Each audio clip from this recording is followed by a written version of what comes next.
따라하시기 바랍니다. 하나님께서 여기 계시거늘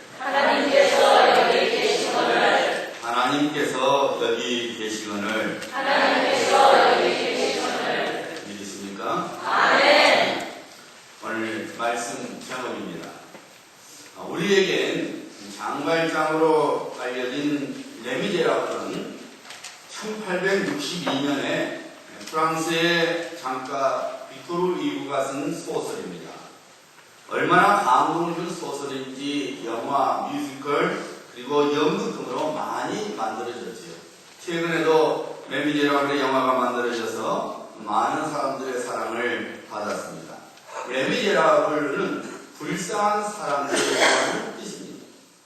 19세기 프랑스 민중들의 비참한 삶을 고발하여 사회 개혁 의지를 보여주고자 하는 소설이지만 동시에 인간의 죄와 구원에 대한 실천적인 답안이 무엇인지를 보여주고자 하는 소설입니다. 그 소설의 주인공은 장말장인데 그는 노동자로서 근근히 살아가는 사람이 있습니다. 너무나 가난해서 늘 배고파던 조카들을 위해서 빵 한 조각을 훔친 죄로 징역 5년을 선고받습니다. 4차례나 탈옥을 시도하다가 결국 19년의 징역을 살게 됩니다. 이 감옥에서 나온 장말장은 미리엘 신부의 집에서 하룻밤을 묵다가 악몽에 깨어나게 됩니다. 그리고 바로 그때부터 은접시를 훔쳐서 도망을 갑니다. 그러나 경찰이 수상히 여긴 장말장을 잡아서 미리엘 신부에게 옵니다. 신부님, 이거 신부님 댁에서 훔친 거 아닙니까? 하고 물었을 때에 미리엘 신부가 화를 내면서 말합니다. 장말장, 내가 어제 은촛대도 가져가라고 했는데 왜 은접시만 가져가고 촛대는 안 가져갔나? 경찰이 의아한 표정으로 가고 난 후에 장말장이 미리엘 신부에게 묻습니다. 도대체 왜 제게 이런 은혜를 베푸십니까? 그때 미리엘 신부는 이런 놀라운 말을 합니다.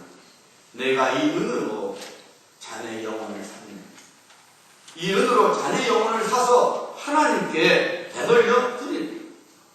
이제 그 절망과 중호에서 자유하게나. 우리는 이 미리엘 신부를 통해서 우리를 향한 하나님의 사랑을 보게 됩니다. 하나님께서 잘 떴는 우리들에게 그의 놀라운 사랑을 보여주신 것은 단 한 가지 이유 때문입니다. 그것은 우리의 영혼을 되찾으시기를 원하십니다. 우리들이 어떤 상황 속에 있든지 하나님께서는 우리들이 하나님께로 돌아오도록 그의 풍성한 사랑을 보여주십니다. 오늘 본문 말씀에 그런 하나님의 사랑이 나타나고 있습니다. 전혀 기대하지 않았던 시간에 그리고 장소에 하나님께서 야곱에게 나타나셨습니다.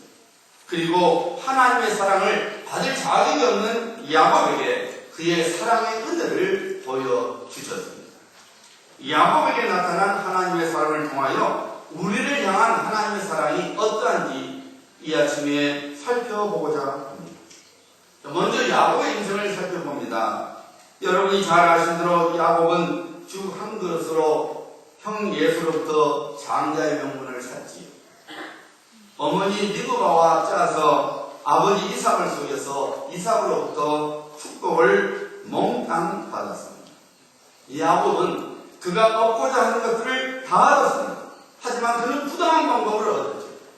비록 그가 원하는 장자권과 축복을 받았지만은 야곱은 거짓과 야비한 방법에 대한 상당한 대가를 치러야만 했습니다. 당장에 형 예수의 분노를 인하여 생명의 위협을 받았습니다. 아무리 장자권과 축복을 받았다 할지라도 생명을 잃어버리면 그것이 무슨 소용이 있겠습니까? 그래서 우리 예수님께서 말씀하셨죠? 온 천하를 얻고도 내 생명을 잃으면 그 무슨 소용이 있겠느냐? 그렇습니다. 우리들의 생명보다 더 귀중한 것은 없습니다. 그럼에도 불구하고 오늘날 많은 사람들이 일시적이고 썩어진 것들에 대하여 자신의 생명을 귀하게 여기지 않고 살아갑니다. 사람이 우리가 빈손으로 어머니 뱃속에서 나왔으니 갈 때도 빈손으로 가는 것이 우리 인생입니다. 이 세상을 떠날 때 어느 누구도 이 세상에서 내가 붙잡고 있었던 것을 갖고 가는 자는 아무도 없습니다. 돈도 명예도 집도 미모와 건강도 그리고 심지어 사람도 다 두고 가야 합니다. 우리 예수님께서 말씀하셨지요. 나를 믿는 자는 죽어도 살게 무릇 살아서 믿는 자는 영원히 죽지 아니하리라. 그리스도 예수 안에서만 영원한 생명이 보장됩니다. 그래서 여러분 이 세상에서 가장 중요한 일, 이 세상에서 반드시 해야 할 일은 예수 그리스도를 나의 주와 나의 구주로 믿는 일입니다. 예수 그리스도를 믿는 믿음이 우리에게 영원한 생명을 가져다 주기 때문입니다. 야곱은 그의 생명을 보존하기 위하여 도망쳐야만 했습니다. 성경에 보면 야곱은 마마보였죠. 엄마 치마가락을 붙들고 살았던 나약한 사람이었습니다. 하지만 그는 지금까지 보호막으로 삼았던 엄마를 두고 떠나야만 했습니다. 외삼촌 라반의 집으로 가야만 했습니다. 한 번도 지금 멀리 밖으로 나간 적이 없었던 마마보였던 야곱이 약 70마리나 떨어진 외삼촌 라반의 집으로 가야만 했는데 그것도 혼자 가야만 했습니다. 그가 얼마나 두렵겠습니까? 그의 여행길은 무서움으로 가득 찬 여행이었습니다. 고독한 여행이었습니다. 장래가 불투명한 여행이었습니다. 우리는 이런 야곱의 인생을 통해서 우리 인생을 보게 됩니다. 이 세상에서 사는 사람들은 누구나 다 할 것 없이 두려움과 외로움과 불확실한 인생을 살아가고 있습니다. 아침엔 기쁨이 찾아오지만 저녁엔 슬픔이 찾아오는 것이 우리 인생입니다. 즐거움이 찾아오기도 하지만 금세 고통이 찾아오는 것이 우리 인생입니다. 풍족할 때도 있지만 부족할 때가 있는 것이 우리 인생입니다. 기적을 만나기도 하지만 불가능한 것을 만나기도 하는 것이 우리 인생입니다. 평생 내가 의지해왔던 무언가가 어느 날 갑자기 떠나가버립니다. 이것이 사람의 인생입니다. 야곱은 분명히 얼마 전까지만 해도 장밋빛 인생을 살았습니다. 그가 그토록 갖고 싶었던 장자권을 자신으로서 삼았습니다. 아버지 이삭의 축복기를 통해서 그의 인생이 보장되었다고 생각했습니다. 그런 야곱에게 먹구름이 끼어들었습니다. 갑자기 캄캄한 인생이 되고 말았습니다. 그런데 그런 야곱에게 놀라운 일이 기다리고 있었습니다. 그것은 그가 두려움과 애로움과 불확실한 상황 속에 있었을 때에 하나님께서 찾아오신 일입니다.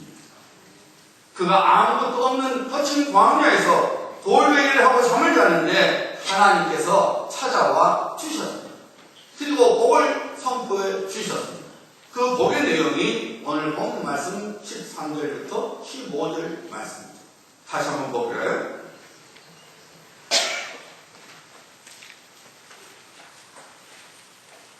여호와께서 그 위에 서서 이르시되 나는 여호와니 너희 조부 아브라함의 하나님이요 이삭의 하나님이라.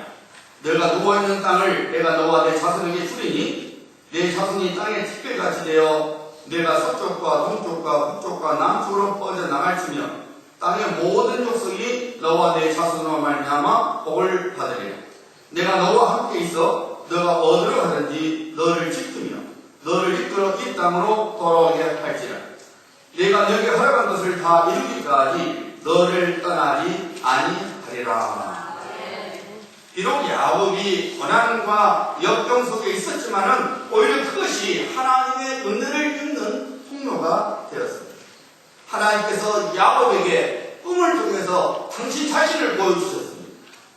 사닥다리 꿈을 통해서 하나님께서 야곱의 인생을 붙들어 주실 뿐만 아니라 야곱의 인생 속에서 하나님의 구원의 일을 해주시겠다는 것을 확인시켜 주었습니다. 여러분, 하나님께서는 절대로 그에게 소망을 두고 있는 자녀를 홀로 버려두시지 않습니다. 하나님께 소망을 두는 자를 하나님께서 사랑하십니다. 그리고 은혜를 베풀어 주십니다. 지켜주실 뿐만 아니라 그 인생을 인도해 주십니다. 사닥다리 꿈은 하나님께서 하시고자 하는 일들이 이 땅 위에서 이루어진다는 것을 의미하는 것입니다. 하나님께서는 우리 일을 위하여 많은 것을 계획하시고 그 일을 이루도록 하나님의 사자 천사들을 통해서 일하십니다. 히브리서 1장 14절이죠. 중요한 말씀에 잘 들어보세요. 모든 천사들은 섬기는 영으로서 구원받을 상속자들을 위하여 섬기라고 보내심이 아니냐. 구원받을 상속자가 누굽니까? 그리스도 예수 안에서 구원받은 성도, 우리입니다. 하나님께서 천사를 보내시면, 천사는 섬기는 영, 서빙 스피릿인데 누굴 섬기도록? 하나님의 백성을 섬기도록 보냄을 받은 자들이라 그 말입니다. 결국 여러분, 그래서 예수 안에서 구원을 받은 하나님의 자녀를 하나님께서 하나님의 사자 천사를 통해서 일하신다는 것입니다. 결국 야곱이 꾸었던 사닥다리 꿈은 하나님께서 야곱의 보호자요 인도자 되심을 확인해주는 하나님의 은혜의 손길이었습니다. 야곱은 이런 하나님의 은혜의 손길을 경험한 후에 고백했죠. 여호와께서 과연 여기 계시거늘 내가 알지 못하는구나. 무슨 의미입니까 여러분? 하나님께서 확실히 나의 하나님이시고 나의 보호자이시고 나의 상속자이신데 내가 잠깐 그 사실을 잊고 있었구나 라는 그 말입니다. 우리 인생 속에서 여러분 우리는 야곱처럼 살아갑니다.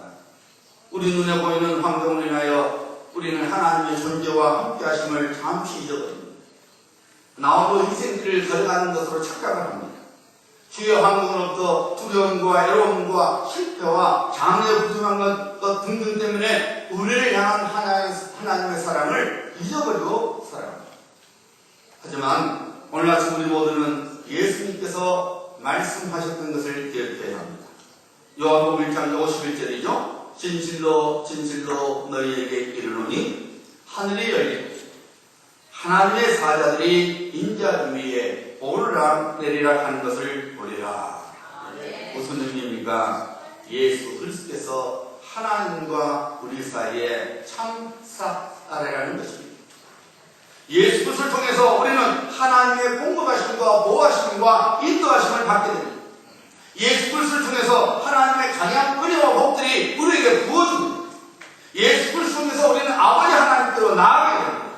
즉 예수 그리스도께서는 우리 인생을 복되게 하시는 분, 우리 인생을 행복하게 하시는 분, 우리 인생을 보호해 주시는 분이시라는 것입니다. 그래서 우리 예수님께서 선포하셨죠. 내가 문이니 누구든지 나로 말미암아 들어가면 구원을 받고 또는 들어가며 나오며 보호를 얻으리라. 사랑하는 성도님들, 우리들이 어려움과 낙심을 만난다 할지라도 예수 그리스도께서 우리와 함께 하십니다.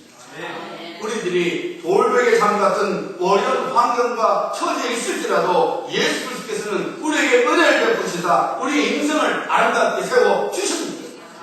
그러므로 우리는 참 사닥다리가 되시는 예수 그리스도와 동행하는 삶을 살아가야 합니다. 우리 심령 속에 우리 삶 속에 예수 그리스도를 품고 살아가야 합니다. 그러면 야곱이 하나님께 대한 신앙을 회복하고 재단을 쌓고 그의 신앙을 고백했던 것처럼 우리 역시 하나님께 대한 신앙을 회복하게 됩니다. 하나님의 영성님께서 우리 심령 안에 기쁨, 평강, 위로와 담대함을 심어주셨습니다. 하나님께서 확실히 나와 함께 하시는구나 라는 고백을 하나님께 드리게 되는 것입니다. 야곱의 신앙 회복을 살펴볼까요? 오늘 본문 말씀 21절과 22절입니다. 보시기 바랍니다.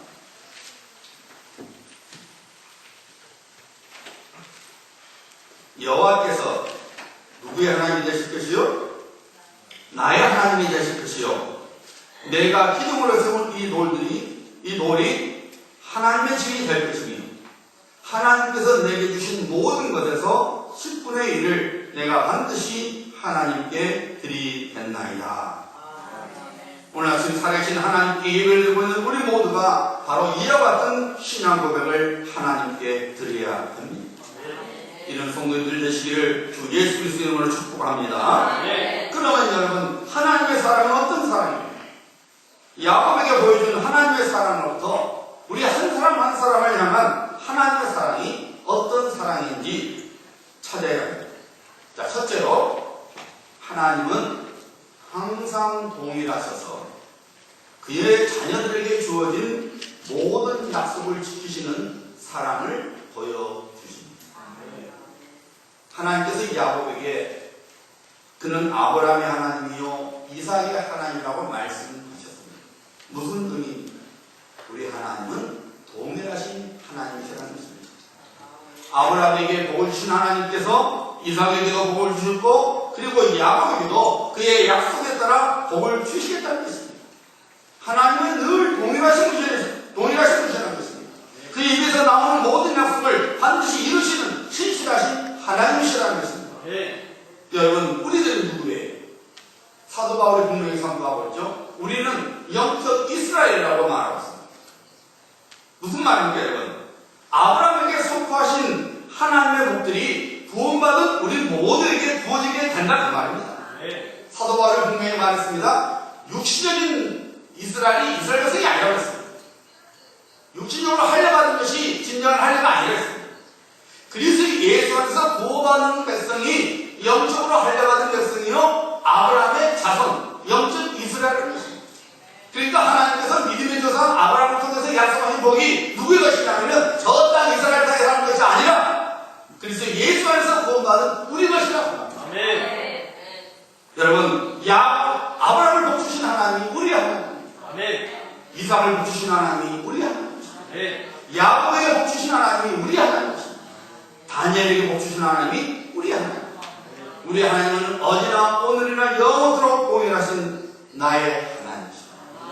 그리고 일찍이 믿음의 선진들에게 약속하신 그 복들이 우리에게도 해당되는 것입니다.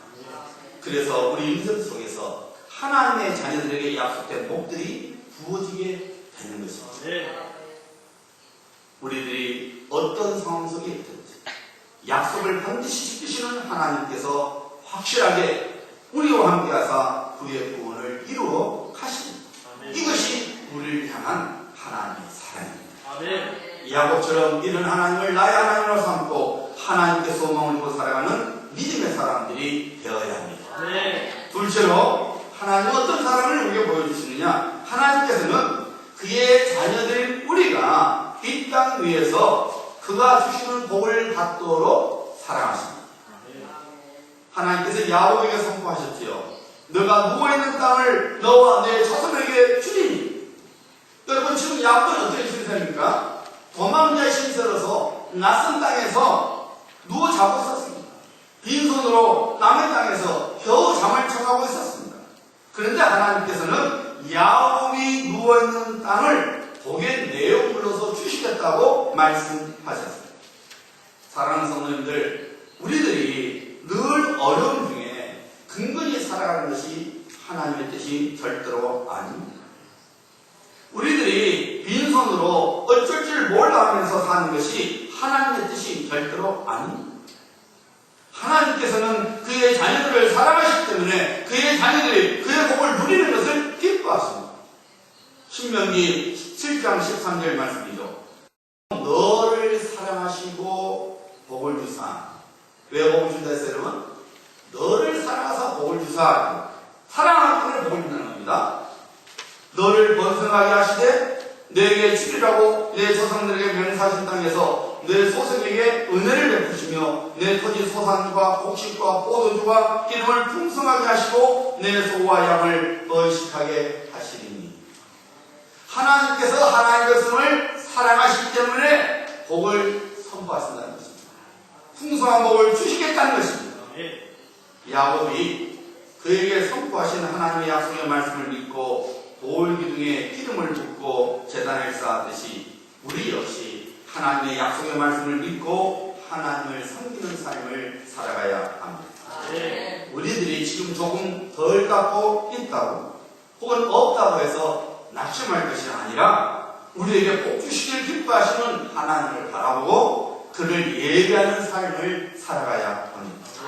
반드시 신실하신 하나님께서, 동일하신 하나님께서 우리 인생을 풍성하게 회복시켜 주십니다. 네. 주시기로 예배한 목들을 우리 인생 속에 부어 주십니다. 네. 왜냐하면 하나님께서 우리를 사랑하시기 때문입니다.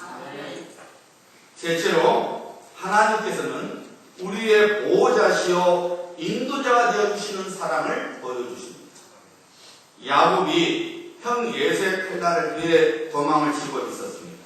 일단 위기는 모면했었지만은 장차 어떻게 될는지 알 수 없어 두려움 중에 떨어야만 했습니다. 인생의 방패막이었던 부모의 품을 떠나 혼자 낯선 곳으로 가야만 했으니 야곱은 한없이 나의 장속에 있어야만 했습니다. 아, 이제 나 혼자구나. 혼자서 어떻게 살아갈고 하는 두려움과 낙심 속에 있었던 야곱에게 하나님께서 말씀하셨습니다. 내가 너와 함께 있어. 내가 어딜 가든지 너를 지키며 너를 이끌어 이 땅으로 돌아오게 할지라. 바로 이것이 우리를 향한 하나님의 삶입니다.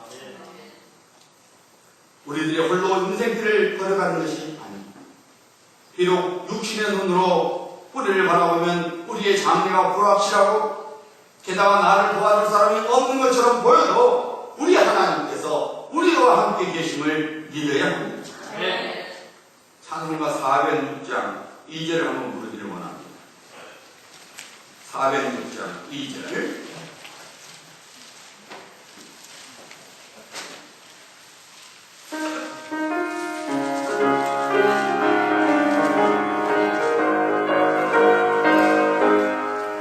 세상 친구들 너를 보여 예수를 함께 노래하고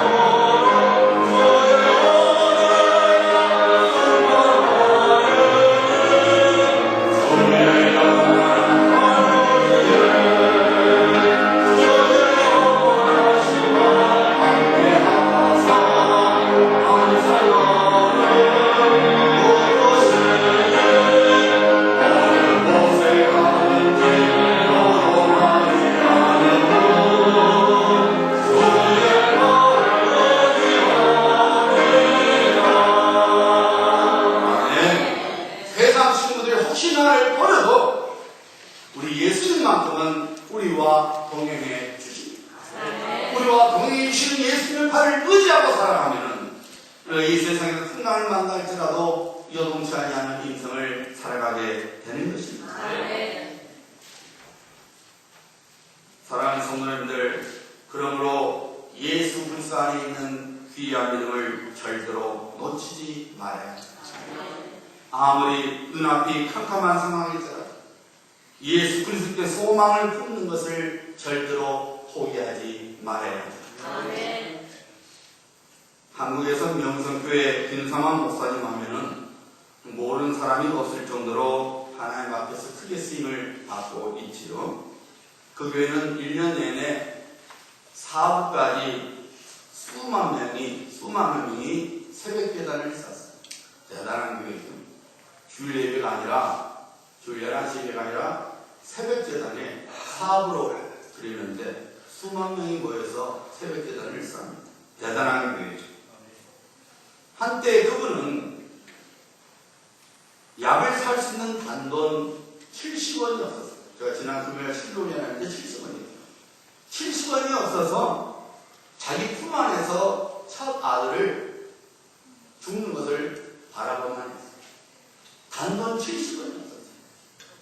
아들이 자기 품에서 죽고 자기가 묻었어요. 본인의 의사와는 관계없이 4번이나 교회에서 쫓겨났습니다. 회개력으로 인해서 온갖 고통을 다 겪어냈습니다. 가난에 찌들어서 굶는 것을 친구로 삼아야 할 정도였습니다. 연탄 가스로 인해서 죽을 고비를 여러 번 넘겼습니다. 1년 내내 겨울 양복을 입어야만 했고 양말은 귀어서 신어야만 했습니다. 사람들로부터 목회를 못한다고 멸시천대를 많이 받았습니다. 목회한 지 20년이 지나도 새벽을 오지 않고 캄캄한 밤이었습니다. 목회를 20년 했는데도 남에게 멱살을 잡히고 쫓겨나가고 돈이 없어서 양말을 뒤어신어야 되고 겨울 양복을 입고 다닌다는 것입니다. 저 같으면 못 견딜 것 같아요. 하나님의 교회를 20년 했는데 여전히 가난에 찌들어서 양말도 뒤어신어야 되고 겨울 두꺼운 양복 입고 다녀야 되고 가난에 찌들어야 되고 어떻게 하겠습니까? 그럼에도 불구하고 김상환 목사님은 한 번도 예수님을 바라보는 눈을 놓치지 않았다. 20년 동안 죽으라고 목표를 했는데도 너무너무 힘들었음에도 불구하고 주님을 바라보는 눈을 한 번도 놓치지 않았다는 것입니다. 오늘날 김상환 목사님을 보면서 누가 그의 과거의 인생을, 그가 직접 그의 과거의 인생을 말하지 않았다면 누가 그분이 그런 아픔과 어려움과 절망의 인생 중에 있었을 거라고 상상이나 했겠습니다. 그래서 김상환 목사님은 신령함이라는 복음성을 좋아합니다. 제일 좋아하는 것이 신령한 복음성입니다. 20년 동안 목표를 해도 캄캄한 인생길입니다. 그래도 주님을 바라보니까 주님께서 새벽같이 찾아오셔서 그의 인생을 회복시켜줬다는 것입니다. 여러분, 한번 우리 신랑 제가 일부러 나눠드렸는데 여러분 신랑 복음성과 가사를 잘 생각하면서 부르시길 원합니다.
주님 마음속에 빛이 있는 걸 보고 주님께 나갔더니 새벽 같은 인생을 살게 되었다는 고백입니다. 20년 동안 죽으라고 목표했어도 너무너무 힘든 인생을 살았지만은 그럼에도 불구하고 자기를 주의적으로 부르신 하나님을 바라보는 눈을 놓지 않았더니 오늘날 같이 참으로 하나님 앞에 위대하게 쓰임받는 명성교를 먹게 하시는 목사님이 되었다는 것이죠. 여러분, 하나님께서는 우리를 사랑하십니다. 그래서 우리의 보호자요 인도자가 되어 주십니다. 이 믿음을 항상 붙잡고 살아가셔서 약속된 하나님의 복을 받으시는 우리 귀한 성도들 되시기를 주의 이름으로 축복합니다. 네 번째로 하나님께서는 우리 인생을 위해 선하신 뜻 가운데 계획을 세우시고 반드시 그 계획을 이루시는 사랑을 보여주십니다. 하나님께서 야곱에게 말씀하셨지요. 내가 너에게 허락한 것을 다 이루기까지 너를 떠나지 아니하리라. 할렐루야. 이 얼마나 큰 은혜요, 큰 사랑입니다. 내가 너에게 허락한 것을 다 이루기까지 너를 떠나지 아니하리라. 비록 야곱은 장차 그가 어떤 인생을 살는지 몰랐지만 하나님께서는 이미 다 아셨지. 애삼촌 나아가는 집에서 야곱이 힘든 수고의 삶을 살아야 될지를 그는 그때까지 몰랐지만 하나님께서 이미 아셨습니다. 그래서 하나님께서는 미리 야곱에게 소망의 약속의 말씀을 주셨습니다.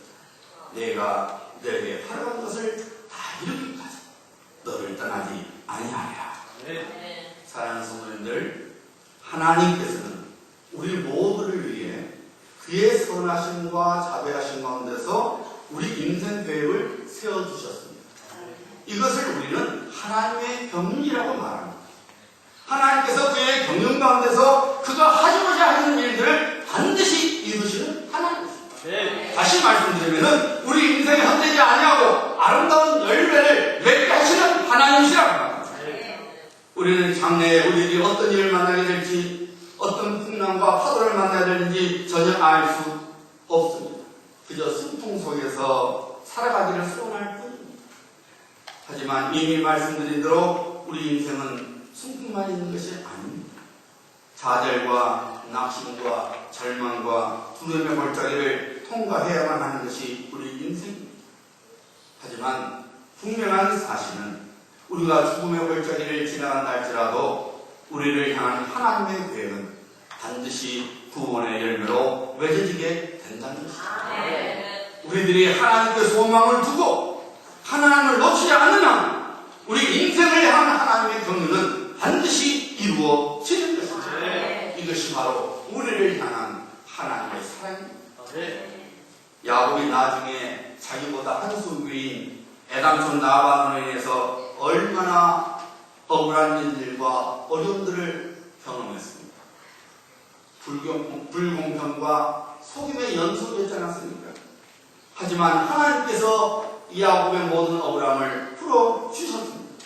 야곱으로 하여금 거부가 되게 하셨습니다.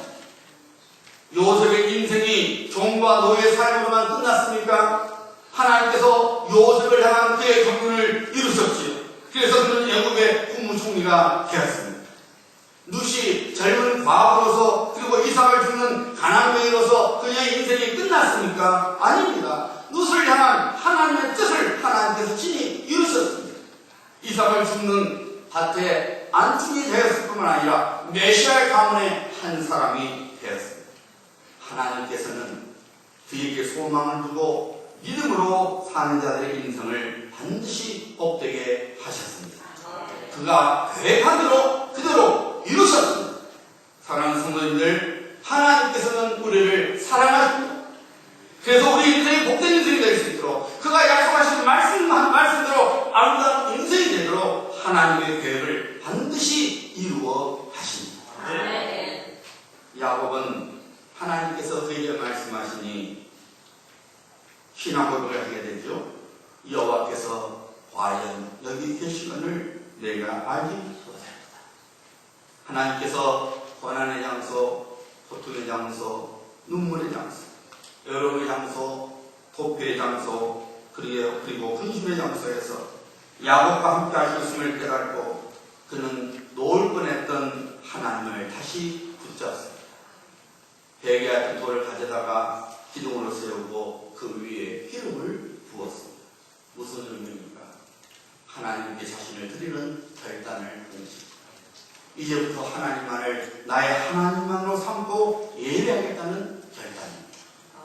하나님의 자녀들 되시는 성도님들, 여러분들이 지금 어떤 환경에 처했든지 어떤 처지에 있든지 바로 거기에 그리고 바로 그 시간에 사랑의 하나님께서 여러분과 함께 계심을 믿으셔야 합니다. 뿐만 아니라 여러분 모두에게 그의 풍성한 복을 선포해 주시고 있음을 믿으셔야 합니다. 그래서 오늘 아침 우리 모두를 하나님의 집에 불러주셨습니다. 은혜 장소에 불러주셨습니다. 은혜 시간 속에 불러주셨습니다. 우리를 모두를 만나주시고 그리고 복을 선포해 주시고 우리 모두를 하나님 앞에 오게 했습니다. 그러므로 우리는 지금 이 시간 이 자리에서 고백을 하나님께 드려야 합니다. 하나님께서 과연 여기 계십니다. 그리고 우리 몸과 마음과 뜻을 다하여 하나님을 예배해야 합니다. 어제나 오늘이나 영원토록 동일하신 복의 근원 되시는 하나님께서 야곱에게 선포한 복들을 우리에게 선포하시고 그 복을 반드시 받게 하실 것입니다. 아멘. 사랑하는 성도님들 잊지 말아야 합니다. 하나님께서 우리와 함께 하십니다.